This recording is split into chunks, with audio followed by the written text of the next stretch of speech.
Welcome, ladies and gentlemen, to the Listen, Learn, Act Conversation Series. I am one of your hosts. My name is Kelly Taylor, and I have my wonderful co-host, Shamir Holmes.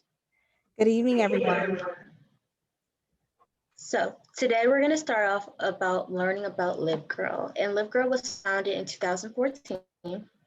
It's based in New Canaan, Connecticut. It is a nonprofit organization that builds confident, inclusive leaders.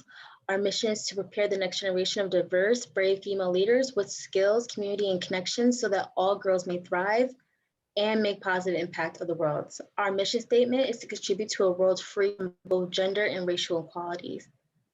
So tonight is the Listen, Learn, Act Conversation Series. And Listen, Learn, Act Conversation Series has been fully designed to engage youth and their parents in racial justice advocacy in order to achieve racial justice.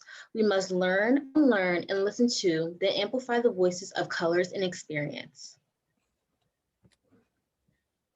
So tonight, we have the great honor of this great conversation called the Crowns Act Legislation Action. So again, we welcome you ladies here tonight. It's an honor to be a part of this conversation, to be a part of Live Girl, period, and to discuss something that is so near and dear to a lot of us here in Bridgeport, a lot of our girls of color in the surrounding cities, Hartford, New Haven. We want to shout you all out here. Here is a conversation that we have to have because we're growing up in a society where we don't feel comfortable in our skin. We're made to feel like our hair isn't supposed to look the way that it's supposed to look. It's not supposed to feel, and it's not supposed to be styled the way that it's naturally meant to be. So the Crown Act is something that's so vital and important to our girls, not only in our city, but worldwide. So we're grateful to have this conversation. We're grateful to have an awesome panel of women who know hair and they know themselves and they're confident and they're here to spread love and to show our girls how to love their own hair, how to love their own skin, and how to be in a world that does not want us to naturally be ourselves. So thank you all for joining us. I do want to start us off with a little bit of information about the Crown Act that I found out and that I'm sure many of you on the call know already. So let's get right into it, ladies. The Crown Act, it was established in 2019 in California. It started out with just a group of women who named themselves the Crown Coalition, who partnered with Dove, the National Urban League. They partnered with Color of Change and also the Western City Center on Law and Poverty. So they found it not robbery to have a conversation about why is it we're struggling with women of color or people who have hair that's not natural. Why is it an issue for us in the workplace, in school, in any type of institution? Why is it that we feel as Black women that we can't wear our hair to work? So they did a survey where they took into account 1,000 Black women and 1,000 white women. And they asked the question of, do you feel comfortable in your job, in your natural hair? 80% of Black women said that they do not feel comfortable wearing their natural state of hair to work. That's a problem.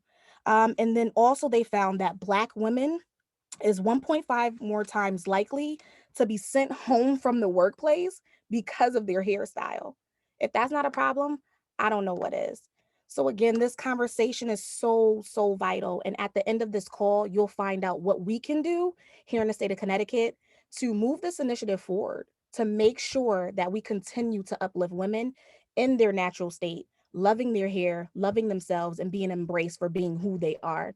So again, we're glad to have you. We have an awesome panel that I want to introduce. We have Miss Tracy, we have Miss Alexandra, we have Miss Keerah, and we have my little cousin JadeRose on this call. Shout out to my co-host Kelly. I'm going to have you ladies introduce yourselves. Just give us a quick, where you're from, what you do, and why you decided to hop on this call in the first place. And once we do introductions, we'll go right into our icebreaker. We'll start with Tracy. Hello, everyone. My name is Tracy Sooklall. As you can tell with my sash and my crown, Miss Bridgeport, USA. I am also a property investor, a realtor in the state of Connecticut and New York. I do have a past history on human resources, so I was actually very honored to be part of this conversation. I do have a lot to bring to the table to talk about my experiences being on the other side of the employer side of the situation. So I'm very honored and I'm grateful to be here today. All right, Keerah, how are you? I'm doing well, thank you. My name is Keerah Carter. I'm known as Keerah Yeowang on the interwebs. I'm the Miss Wisconsin in the USA Global Pageant. I am from Wisconsin, obviously. Born and raised in Milwaukee. I'm a makeup artist of 7 years. I have different makeup businesses in Milwaukee and in Africa. And I'm also newly in HR. I worked at a choice school for over 10 years, and I just recently made that switch over. So excited to be here today. All right, Alexandria.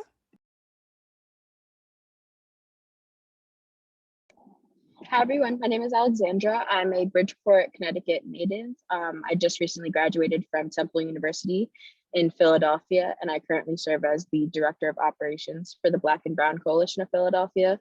We work on a lot of digital issue advocacy and political education campaigns, and the Crown Act is important to me because I'm someone who's definitely felt the colonization of hair, which a lot of us do. So like pushing of Eurocentric beauty standards, straightening hair, and not necessarily, embracing what is truly and historically an important part of Black life within the African diaspora, that is hair.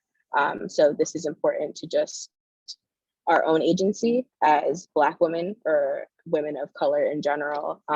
But it's definitely something that needs to be done. It's a large piece of discrimination that we do see when it comes to our bodies. Indeed, thank you so much. And JadeRose.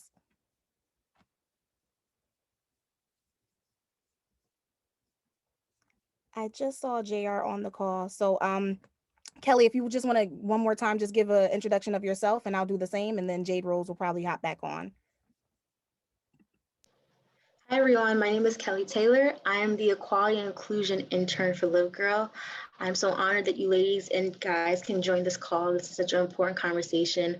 I'm so excited for this amazing, diverse, astonishing women of panel that we have here. It's gonna be a great conversation. We're gonna be engaging with you audience very shortly, so we hope to get your input. We have some fun here, trivia games for you. And we just can't wait for you to learn and also take what you learn here and also, if you can, advocate for others or in your workplace or even schools as well. So thank you again. And again, my name is Shamir Holmes, Bridgeport resident. I am the Equity and Inclusion Coordinator here at Live Girl, lifelong Bridgeport resident. I love Bridgeport. I try to break away from it, but it just keeps drawing me back in. Shout out to Sherry, who I met in the community. We were at an event for Fairfield County Community Foundation where we first met, and the work has been just magic ever since. Shout out to Allison on the call too. And then I did see, oh my goodness, I thought I saw her. She was on the call, but I definitely want to give a shout out to the Live Girl staff for showing up, showing out. Chelsea, hey girl, here you are. I have you in the corner. Thank you all for the opportunity. And yeah, we're gonna get it started, Kelly. JadeRose is asking to be admitted in. So once she gives her introduction, we'll go ahead and do the trivia that Kelly put together for us.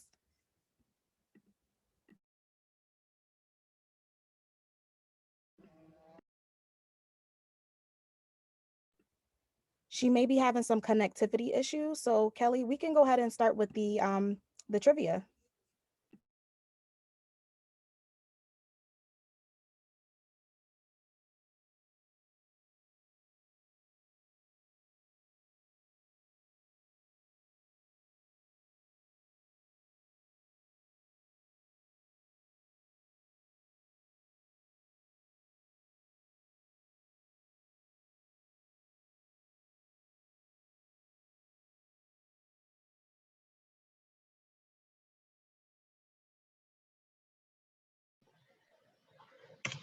So ladies, next we're going to get ready for our hair trivia.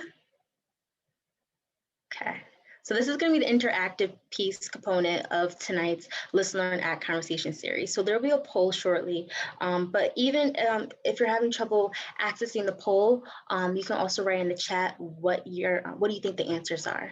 So the first question is, who is this?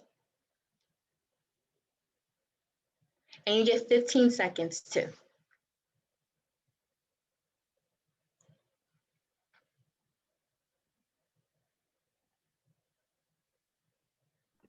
It looks like we have a bunch of A's, Kelly. Bunch of A's. Okay. So let's see. This person is A. So Yara, she's on Blackish. She's amazing, and we love her natural hair. So we wanted to give her flowers and also acknowledge her beauty as well as her natural hair. So for this next one, who is this? Is it A, Kelly Rowan, B, Brandy? And you can write in the chat too. We have a few B's popping up, Kelly. Okay. Let's see.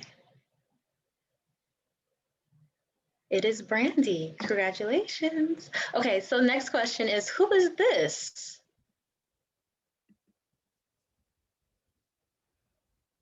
I think we made it too easy, Kelly. They know. I think so this too. here. This was cake for them. I don't know, girl.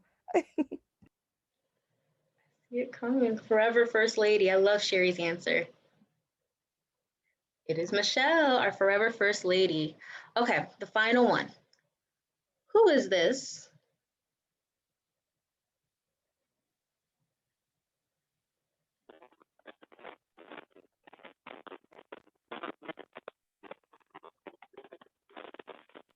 I definitely thought we were going to trick them with this one, but clearly. No. They got it correct. It's Elaine. So the reason why we wanted to show you and get your interaction on the hair trivia is because these ladies are they're in the top of their game in corporate, in entertainment industry, or even in whatever their career endeavor is. And a lot of younger girls like myself and younger, we look up to these women of color and we take inspiration from their hair. But when you do your research and you look up unprofessional hairstyles, what comes up is people of color in their natural hair state. And what comes up on professional hairstyle is more European hair, more silkier and more straight compared to the natural hair state. So we wanted this conversation to bring an awareness into light about a real issue that is deemed unprofessional here. So let's see. I believe there was a question in the poll. It says, when searching for unprofessional hairstyles via Google image search or Bing image search, majority of the photos are Black women and men in their natural hair states and or protective hairstyles. How does this make you feel about this negative perception? And you can write it in the chat.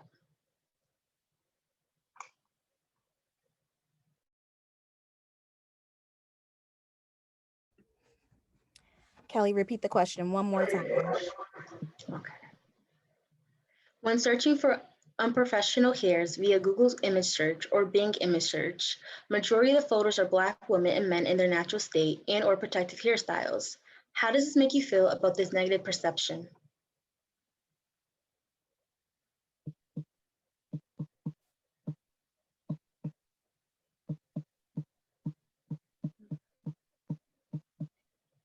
One of the audience members said, it sends the message that my hair isn't good enough. Naomi says, I feel sad because they want people of color to hide or change their truth. Micah said, it makes me feel unfairly targeted. So women that we love and admire, for example, the Gabrielle Unions, the Kelly Rowlands, the Mary Loregas, the Issa Raes, Amanda Gorin, this would be deemed as unprofessional hairstyles. So this is why we want to have this conversation and to get a deeper dive into this conversation about the Crowns Act and why it's so important. That's why every state and everyone should be talking about the Crowns Act within the corporate workplace as well as the school workplace. Absolutely. So this is where these wonderful panelists come in. We have put together a few questions, and we will have a Q&A at the end of our session. Keeping in mind that it is an hour, there's so many things that we want to explore with this topic, but we have about 2 or 3 rounds of questions that we will designate for our panelists, and we would love for you all to chime in the chat anytime you have any questions. But we're going to kick it off with the legislative round. And the first question deals with, again, the Crown Act just being passed or brought to the light in 2019 in California, and Connecticut actually signing off on the Crown Act, passing it just this past a few weeks ago in March, where it was made official. Governor Ned Lamont definitely took into account what his women in office, what his women on the ground, what his young girls were feeling and crying out. We want to be heard, we want to be respected, and we want for our natural state to be embraced. So one thing that I do want to ask before we continue, who knows what the Crown Act is as far as the acronym? I just thought it simply meant crown, as in your hair or a hat, but doing my research, I realized that it's actually an acronym. So can anybody tell me before we move forward what Crown Act really stands for? The acronym. And I'll share it. I'll give a couple seconds. But it really blew me away because I thought about, again, crown in one light being just something on your head. Our crown is our hair. It can be a hat. It can be an accessory. But crown actually stands for creating a respectful and open world for natural hair. Crown, creating a respectful and open world for natural hair. So our first question is going to be posed to our panelists, and it will be, why do you think it took so long for the Crown Act to actually be passed? So I was hoping to start off maybe with Tracy. Why do you think it took so long for the Crown Act to be passed? Yeah, that's actually a really great question. And it really just stems in the importance and who is important to. I think you actually mentioned that earlier. So, in our nation, it's kind of like who was going to be affected by this legislation, and really just bringing awareness to it and having everyone to have those specific people to have the voice to speak up, to say that I need this to be pushed. So, in Connecticut, it's just having the people within our state to speak up, to say this is a huge issue that majority of our women are experiencing. So I think it just took a little longer because the majority of women obviously in America are predominantly white. So the minority now needed to just speak up and have that voice and use it to obviously create power so they can wear their hair naturally in specific settings. Absolutely. Thank you so much. Can we please have maybe JadeRose? Why do you think it took so long for this act to be passed? I think it took long for the act to be passed because it needs nurturing, like it needs time, effort to be put in. People need to stand up for things, and sometimes people don't do that even when they're supposed to, and they know it's right. Absolutely. Thank you so much for nurturing. It took time and effort, just like we have to nurture our hair. This law did take time to really get right and present. Alexandra, would you like to chime in? Yeah, I think so one of the things that kind of scared me within the pandemic was finding out that at this point it's 2021 and we don't even have comprehensive and cohesive anti-lynching legislation. So it makes sense as to why you wouldn't have an anti-hair discrimination act. You don't have an act. I know they're trying to pass the Equality Act, but we don't have anti-LGBTQ discrimination acts. So something as simple as hair that some people wouldn't think would need an anti-discrimination act for is something that often is overlooked. And that's where, when it comes to like the voices and the agency that we have and the advocacy that we as women of color can have for ourselves, it's our job to kind of like step up and be like, these are the changes that we need, because no one's coming down to look for us to make such change. Like I know one of the advocates for the Crown Act, and she's a grad of Temple, and she does like some pretty big things. And one of her biggest things is her voice is important. And if she's going to have a platform, she's going to use that for something like this. And she's trying to get the Crown Act passed in all 50 states because it should be a no-brainer. Absolutely. Thank you so much. And Keerah, we're going to ask if you wanted to give some input, and Kelly is going to kick it off to the second question. Sure, yes. So just piggybacking off of what the last panelist said, I believe that given the history of where we are in this country, has been a lot of progression, or what is perceived progression. So with emancipation, with Jim Crow, with civil rights, there is so much that we have overcome that something as small as this has been swept under the rug. And with the natural hair movement, I feel like a lot of Black women have found their voice in this space. So that's what I believe. Thank you, Keerah, for your answer. So the next question is, in 2020, the Crown Act was considered in 25 states, Connecticut included, but did not become a law, as well as 12 states that have not filed or passed the Crown Act. If these states continue to not pass this law or make changes to end hair discrimination, what kind of difference will this make, and how would this make you feel? Keerah, I'm going to pass it back to you. Sure. I think it'll make us feel like we are continuing to be unheard and that our concerns are not valid. And we often hear when we bring up issues within the Black community that we're like overdoing things or we need to get over certain things. But yeah, it'll just make us feel like our concerns are not being heard and not valid. Thank you, Keerah. Tracy? Yes, I definitely agree with what Keerah said exactly. You feel like you're fighting so hard for something and constantly just not getting a full agreement all with your entire nation. This isn't, I actually made a post about this specifically saying that it shouldn't feel like a privilege. It's your right to wear your hair however you want to wear it in its natural state. So to feel like you're fighting for your right, it starts to feel like, okay, no one's hearing me out, and you're going to feel discouraged and not want to push forward for other things that you care about. So I definitely agree exactly with what Keerah said. Thank you, ladies. So I'm going to go into question number 3. Question 3 is, unfortunately, a lot of employers are not aware of the Crown Act. The Black community is aware because it's essential to us. What should be done to bring awareness of this challenge? And Tracy, I'm going to give it back to you. Yes, like I stated earlier, working in HR for about 5 years.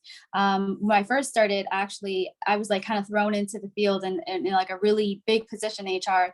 And I noticed that with having that, huge responsibility of other employers and having to hear them out, I realized that I needed to be that voice for a lot of people. And I didn't realize that, that early on.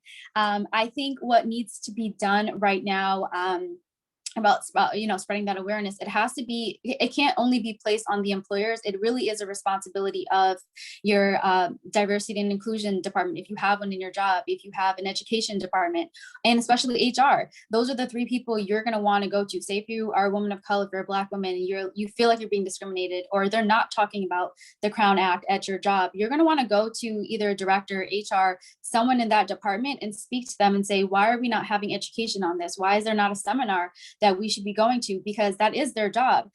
They should be bringing that awareness to all employees to promote that inclusion. So that's my action, I would say, for anyone on this call. If the conversation's not being had, or you're not talking about it at all, make sure you're the voice to bring it up to those people in those positions and say, hey, this needs to be done right now because this is important. I feel like I'm not being heard. This is a legislation that was just passed in February, and we need to see change. Thank you. Alexandra, would you like to answer this question? I completely agree with Tracy. I think that, especially as someone like post-grad, going into like a lot of like interview spaces, a lot of people put an emphasis on their continuous learning. And, post George Floyd protests, we're going to be committed to diversity and inclusion, but they don't necessarily look at what that means beyond just having like a written policy that is like, will try to be anti-racist, because I mean, part of it has to be the environment that you have for your workers and employees of color. So if you want to create that environment and actually be committed to diversity and inclusion, it's how comfortable are my employees going to be? What are things that are affecting them? And I mean, the departments that Tracy mentioned, they ideally should be, you know, looking up ways in which to uphold better business practices in that regard. But it's definitely something that businesses should be more proactive about, because the environment that we're put into, like all these white spaces, typically have Eurocentric business norms and practices that don't necessarily lend themselves to people of color, especially women of color. So comfortability and creating a best environment, they need to know what the Crown Act is through their own research. Thank you. And then Keerah, do you want to answer this question as well? Sure. I mean, I agree pretty much with everyone else said, but by being in HR recently, starting in HR, and I'm actually fortunate enough to never really experience that type of thing at work, because I work with a majority predominantly Black school. But what I can say is just implement it in your product, in your professional development days. Get some boots on the ground, get conversations going, so people can feel more comfortable in that area. That's what I would say. Thank you, ladies. So we're now going to switch up the questions, and we're now going to talk about the discrimination in the workplace or educational environment. So this question is directed to Tracy and Keerah. As pageant queens, did you experience any pressure to conform to what As pageant queens, did you experience any pressure to conform to what many know as traditional styling of hair, makeup, or fashion? Sure. Did you want to go, Keerah? Okay, I'll go.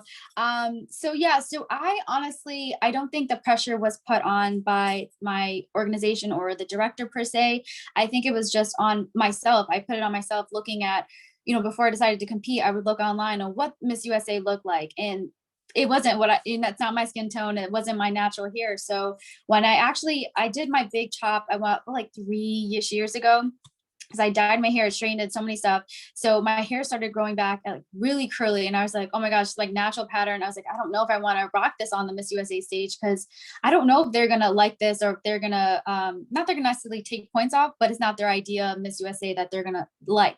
So, you know, for my first competition for the Miss USA organization, I had really short hair at that time. I kept straightening it out, and I put extensions in to make my hair look like what I thought the judges would want. And at the end of the day, even though I did place, I wasn't comfortable with who I was, because one, I didn't like my hair that long. I had to do extra styling when I could just went up there myself and been comfortable with my own hair.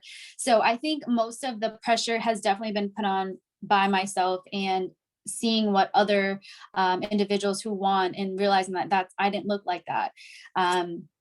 And that's a big part of it. You know, when it came to makeup and things like that, I have a different skin tone.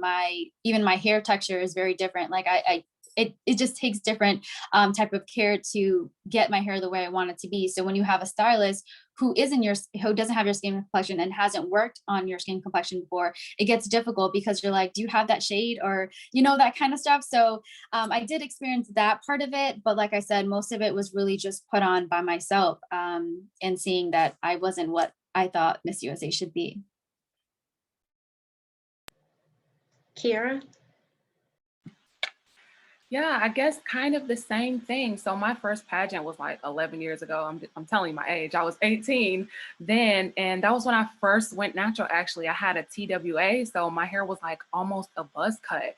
So I went from never really having short hair ever. It was never really super long, but going from a relaxer to having like a buzz cut, I thought I was like a guy at the time. So I did wear my natural hair then, and it was before you seen like the big afros and stuff like that in pageants.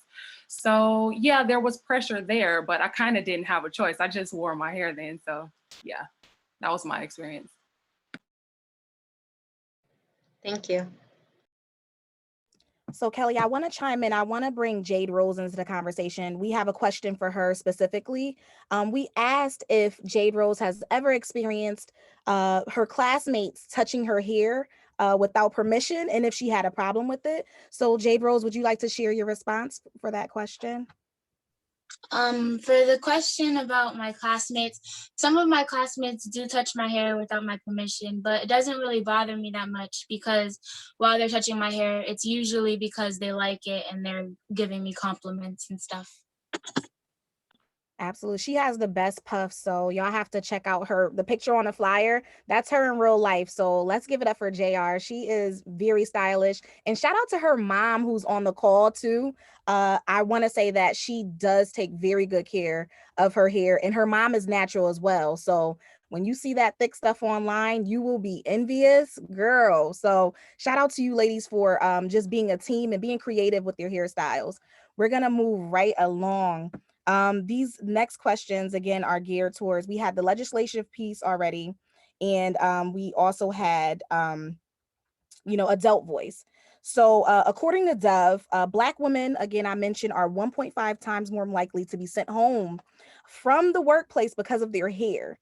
Have you ever experienced backlash for rocking your natural hair? And you ladies already stated that, sometimes in the workplace, in the pageant field, they don't necessarily have what you need or what you want. You mentioned your short haircut, which I think would look beautiful on you. Look, girl, you have the head for it. Me, I don't know, girl. Not with this big head, but you have the perfect head for short hair. It's so many things we can do with our hair, ladies. I have some amazing women just seeing on the call. Shout out to Brittany and Jessica. Serena has locks, natural styles, all of these lovely ladies with their natural hair. And I think it's important that we teach our kids to embrace that. So we're going to move right along to our third round of questioning, where we're going to focus a little bit on JR a little bit more. We talked about in the classroom, your friends or your classmates touching your hair, you not being, you're okay with it.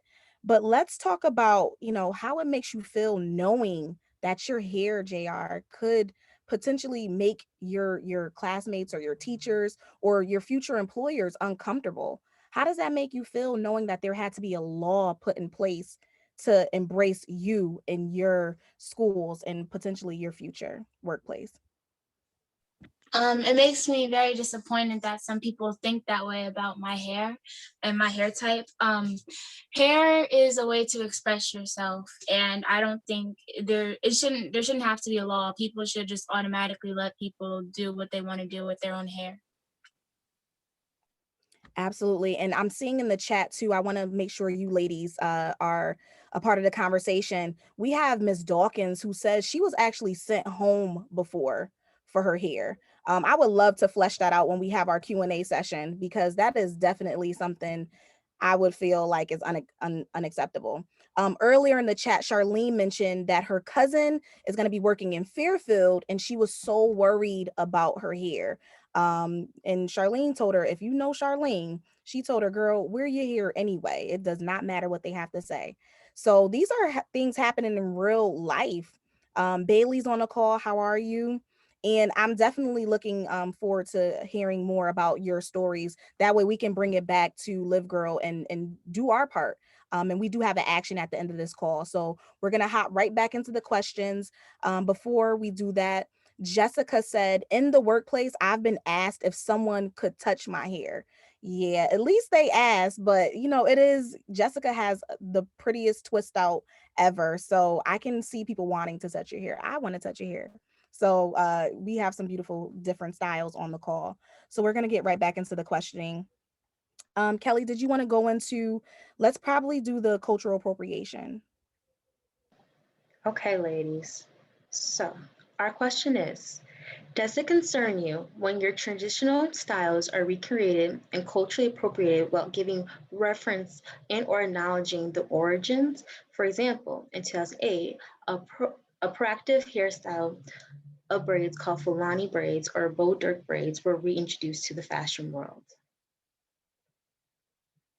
So ladies, if you caught that, we don't want to name drop because we love pop culture. We love people who are influencers and trendsetters, but the boxer braid situation, You know, someone brought that to the light, and we're like, we were doing cornrows since, you know, the beginning of time. That's how our ancestors transported food. That's how our ancestors were able to send messages, because of our hair and through our hair. So it's bigger than fashion. So how does it make you feel? We'll start with you, Tracy. How does it make you feel to know that some of our styles we're not recognized for, and it's just, you know, culturally appropriated? Right. Obviously, it's really disappointing because you realize that these individuals aren't educated. They don't know that it's not just a popular style that you can come up with. You didn't come up with the idea.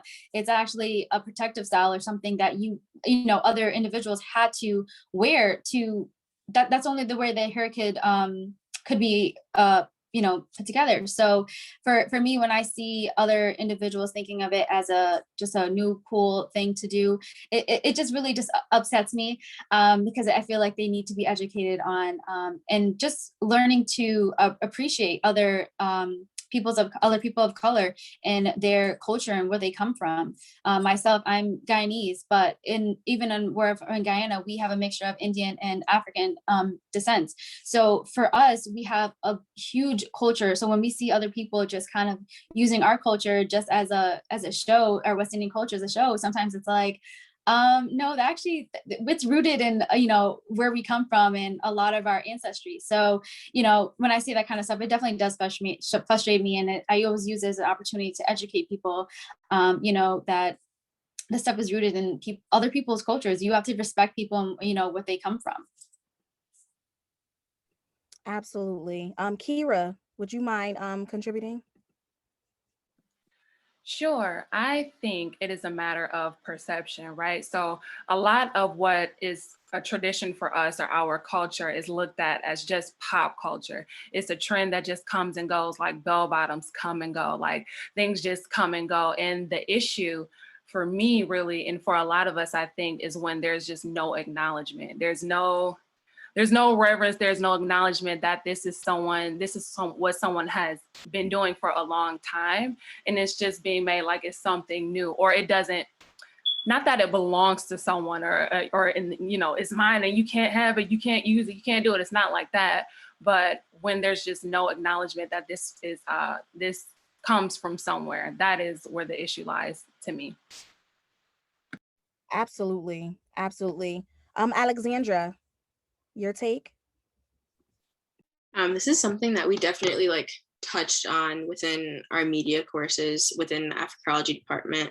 So like this idea of agency regarding hair is so important. Like, yes, there needs to be acknowledgement, but I think one of the things that people take apart is the power that exists in being able to take someone else's hairstyle that's culturally like central to their identity and demonize it as being quote unquote ghetto when it comes to a Black person or any person of color that would wear such hairstyle, but it's nice and cute and trendy and acceptable when it's someone else, because the narrative of one is completely connoted as something that's on a spectrum of what's bad versus what's good and what's cute for others. So I think once people actually acknowledge that harm, and then it's more than it's just a simple hairstyle, because it does frustrate me when I see people cornrowing their hair or calling it a boxer braid, the Fulani braids, and that whole situation. But then even when some people want to come and like wear faux locks or they want to wear box braids, it's not necessarily meant for your hair and you still want to wear it, but you still don't understand what, you know, it's not okay within a workplace to wear that hair because that's what white standards tell us to, though it should be okay, but it's okay when they wear it. And that's where the issue comes about, like recognizing harm when it comes to narratives, but then also acknowledging where it comes from, because there's that whole thing. Everyone wants to be Black until it's time to be Black. So how do we rectify that? Ma'am. Yes, ma'am. That's definitely some of our sentiments. We've discussed this time and time again, and that really is the question, and that is the concern as well. So, you know, as we're talking about laws needed to be passed to protect us in our natural state, as we talk about cultural appropriation, where it's bigger than hair too. If you look at the TikTok situation, where young girls, most of color, they put these songs on the map and then it's taken over by another population and made big. And then the originators are just left to not even get credit. So it's bigger than just hair, but we're grateful to even get the conversation started with the Crown Act. Again, to the ladies who joined later on, we are here to celebrate the fact that Connecticut has joined California in passing the Crown Act. Crown stands for Creating a Respectful and Open World for Natural Hair. And I'm seeing a lot of you ladies in the comments. Bailey, she hopped on and said, I just started rocking or locking my hair and people will yank and touch on them in the hallway. Listen, we know it's beautiful. You have to let them know to fall back. That's your hair. And if they don't ask, they shouldn't, be touching it. But it's gorgeous, Bailey. And I know your hair journey is going to be amazing. Charlene did say she always gets asked if that's her real hair. She also has natural, very beautiful, thick hair. So that's a question that we're faced always. But in this point in time, we're going to move forward with just affirmations. One thing that we posed to JadeRose, with her being on the youngest on the call, was a hair affirmation. So ladies, I want you to think about that. Affirmations that you tell yourself. JadeRose is going to share hers, which I think is phenomenal. And then if you don't mind, drop a couple of your own affirmations, even if it's not specific to hair. Drop a couple of your affirmations in the chat box while JadeRose shares hers. And we'll close out the question portion with your hair inspirations. So any ladies or, gentlemen or whoever whose hair is always on point and you're like, yeah, I need to get like that. So keep that in your mind, your affirmations and also your hair inspirations. So JR, you want to share your hair affirmation? And then we'll follow with maybe if Tracy or Keerah or Alex had one of their own, we would love to hear from it and we'll look into the chat as well. My hair affirmation is my hair will be free, my hair will be untamed, and my hair will be me. Period. Everybody, she said, my hair would be free, my hair will be untamed, my hair will be me. If y'all agree, go ahead and repost that in the chat so JadeRose can get that confirmation. My hair will be free, my hair will be untamed, my hair will be me. That is JadeRose's affirmation, her hair affirmation. I think if we had JadeRose, they are hyping you in the comments because that is true. Our hair is our story. Our hair is beautiful. And I see Ma trying to get a feature in the Zoom call. And her mom's name is Priscilla. I definitely want to shout her out. Thank you for giving her the opportunity to be a part of this. She is the youngest on the call from what it looks like. But my hair will be free. My hair will be untamed. My hair will be me. So I hope you all are chatting in the inbox some of your hair affirmations. We would love to get some of yours. Again, Keerah, Tracy, Alexandra, would you all like to share your own affirmations, even if it's not about hair? Sure, I'll go. So for me, I've been natural for like over 10 years now, but I majority wore weaves until like 2 or 3 years ago. And I remember deciding like, okay, Keerah, if you're gonna wear your hair, you have to do it. So every week when I washed my hair, I always thought to myself or said to myself, your hair is long, your hair is beautiful, your hair is healthy. And I think what that did for me is that started conditioning my perspective. I say that a lot. My perspective of what I thought of myself and my hair, and my ability to take care of my hair. Absolutely. So I think for me, growing up, my family is mixed with Black and Indian. So I always struggle with like that identity part and also just my hair because it was different than my cousins. So I had some cousins with really straight hair and then cousins with like more curly hair. And I was like, kind of like, okay, where do I belong kind of thing. So for me, I did struggle for a long time with my mom also having like really curly hair. She would always comb her hair out. Her mom was full on Indian. So she didn't know how to take care of, a girl with like curly hair. Same thing I dealt with as well. My mom would just braid my hair out or just comb it out and braid her hair out. So not until like a couple years ago, when I kind of like just let my hair out be its curly state, I started to love myself. So when I started to do my hair, I was thinking about my mom and just say, I love my heritage. I love where I come from. I love, all aspects of where I came from. And that's what makes my hair the way it is. So kind of just reminding myself, and this isn't really like just a word, affirmation saying, but it's just something I think about, like when I style my hair, when I do my hair and I look at myself, I like just remember my heritage and where I come from. And that's who I am when I see my hair. So.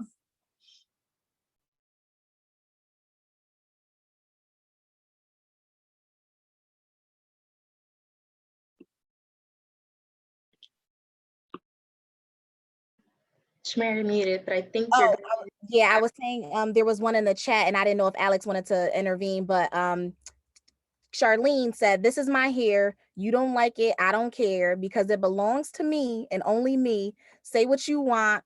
Feel how you feel. My natural hair is the real deal." Charlene, you swear you MC Light, ma'am. Like, that was tight though. Charlene is amazing. Listen. And also someone said, JR, that your affirmation should go on a t-shirt. Priscilla, I know you print, girl. So that would be an awesome opportunity to get that out there. Sherry said, she repeated what you said, JadeRose, and she said that you are the future. And also my little sister just hopped on. Lyric, she is a braider now. She's been braiding here for the past few months and she's growing better every time. So it's good that she's on the call because you have young girls who want to learn to do hair, to make that their career. That's a field. So shout out to you, Lyric, for honing in on your craft. So lastly, we're going to close out question wise with hairspirations. And maybe Kelly, since we switched it up a little bit to be cognizant of the time, let's give the action and then have open conversation before we close out for 8 o'clock. So I know this was action packed, but I feel like this conversation was just to shed light on the Crown Act, but we have to do more. We have to do our homework on our time with our networks to make sure that we are learning about things that pertain to us, to our beauty, to our natural state. So hair inspirations. JadeRose, who's your hair inspiration? And then we'll go to Tracy, Alex, and then Keerah. My hair inspiration, when I get my hair done, I usually look at Google. But sometimes I do look at my mom for hairstyles because she always has good ones.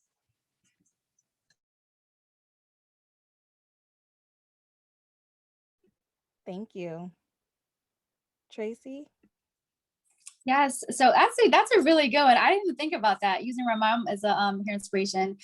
So I also struggled with a long time trying to find someone that looked like my hair. So I would literally just go on Instagram and kind of like just go into like, okay, curly hairstyles and see if there's some type of celebrity that would have my hair.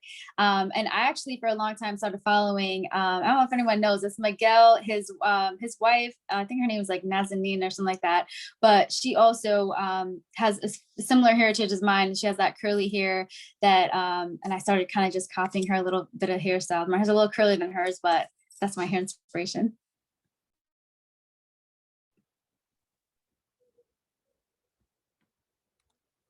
Keerah and then Alex, hair inspiration. Okay, cool. I wasn't sure. So my hair inspiration, I guess I would say, is Natural 85. She has very similar hair to me. I wish my hair could be as long as hers. It seems like she chops her hair and it grows like a foot in like a year or something. So I love her hair. I also love Mo Knows Hair on YouTube. I'm not sure if people know who she is, but I like her because she not only does product reviews, but she gives people tools on how to learn how to take care of your hair, which I find is an issue for a lot of Black women who are natural. It's not like we don't want to wear it, we just don't know what to do with it. So I love those two.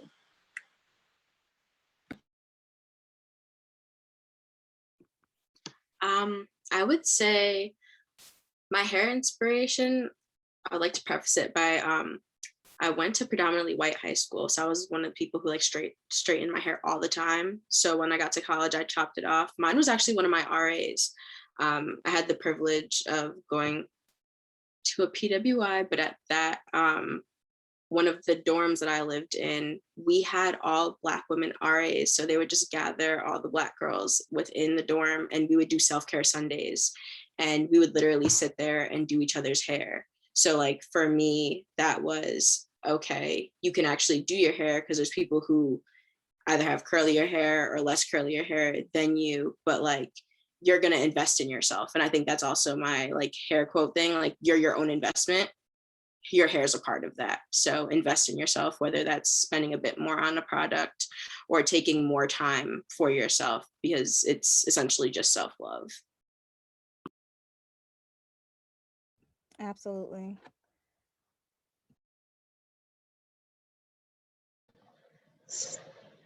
Thank you, ladies, for this amazing panel discussion. So what's next? The action. So you can sign up to help us end the hair discrimination in the workplace and school by signing the campaign that was created by the Crowns Act Coalition. And it's going to be in the chat as well. Please share with your family and friends, as well as classmates, to end hair discrimination.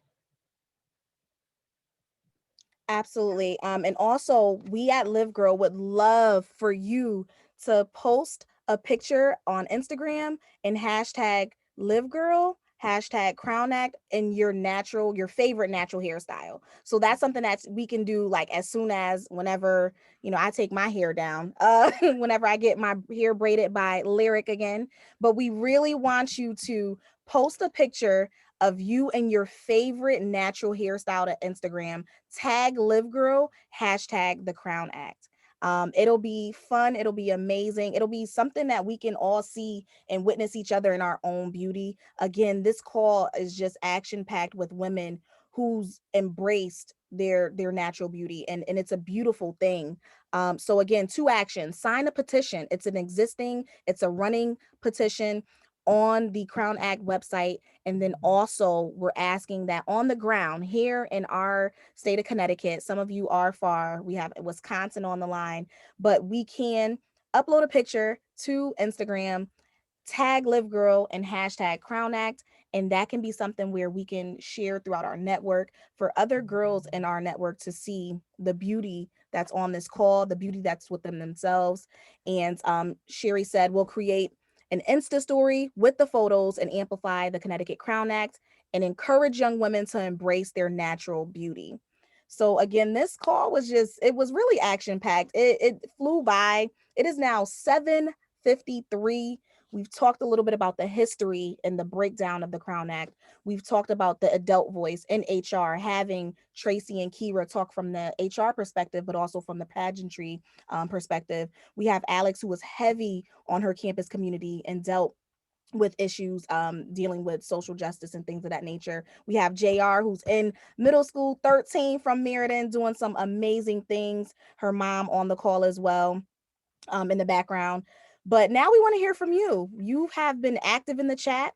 We want to hear about your hair inspirations. Also, before you log off, Charlene said that she would love for JadeRose's mom to give her some hairstyles. Ladies, let's not be stingy. Drop in the chat some of your influencers, some products that you love, some of your favorite stylists. That would be amazing for us to share. We have yes, also Chelsea is saying thank you to the panelists. You all were amazing. You all were amazing. And I'll also add, for the audience, if you have any questions for the panelists, please put in the chat, or you can unmute yourself and ask the question directly to the panelists.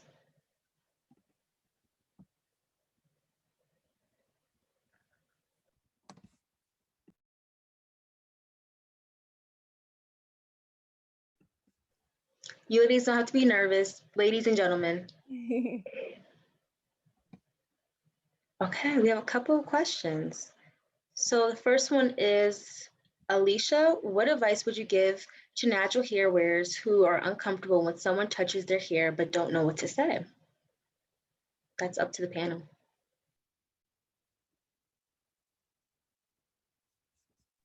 I would say if this is your opportunity to use your voice, if you're not comfortable with someone touching your hair, this is your opportunity to say, don't touch my hair. I think it's really straightforward. It's how you feel about the situation. If you're not comfortable with it, say you're not comfortable.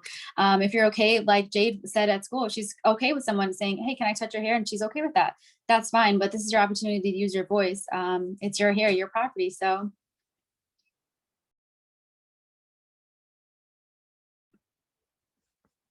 Absolutely. Another question we have: what can we learn from the Crown Act passage to make others change for equality and inclusion?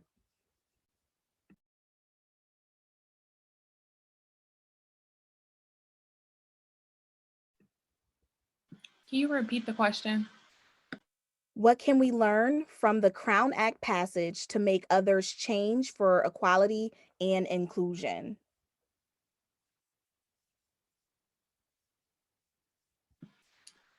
Well, I think that we can, as individuals, look more into what it is about and just start conversations with other people around you, your daughters, your nieces, even people at work. We can get the ball rolling even more by just having conversations and educating ourselves. Alex, would you like to put your input into it? I think it's a prime example of what people speaking up about a condition that they want to change looks like, and how to like get that pushed into legislation. That's not to say it's not going to be an uphill battle with other parts of equity and inclusion, but it just goes to show that people power actually works, because if we like actually organize and come together in large collective for a shared common goal, we can get a lot done. Because if we're supposed to be constituents, they're supposed to be representing us. For those who are in public office who'll be voting on stuff like this. So for other things, people power actually is effective. It just takes some time. Thank you, ladies. Thank you to all the audience. Thank you, ladies and gentlemen, that's on this call. We are unfortunately have to wrap up our panel discussion. This was so good. I wish we had more time to discuss more and dive deeper. Here, especially here, it's just only such a little, but there's so much more we can talk about. But again, this is the Listen, Learn, Add Conversation series. We believe in conversation is the catalyst for change. We thank the panel so very, very much for taking time out their busy schedule to get on this call. Thank you, Keerah from all the way from Wisconsin. Thank you, Miss Tracy. Thank you, JadeRose. Thank you, Alex. Your voice and input was well needed. Thank you for this. We needed this. You ladies are very educational, and words can't express how thankful I am to even virtually meet you, even though I know a couple of you in Brady, but thank you again. Absolutely. Having these conversations in our own spaces with our network of girls. We are growing, we're learning, we're living, we're all beautiful, we're all established in our own right. So let's keep the ball rolling. It just starts here. This was just an hour worth of the Crown Act conversation. Let's again join in on the Listen Learn Acts that'll be coming up over the next few months. We have one in May and one also in June. We're excited about, and we'll keep you posted as well. So again, like Kelly said to the panelists near and far, thank you. And let's stay connected and let's get those pictures uploaded. Let's tag Live Girl. Let's be added to the story, and let's sign that petition, ladies. So have a good night.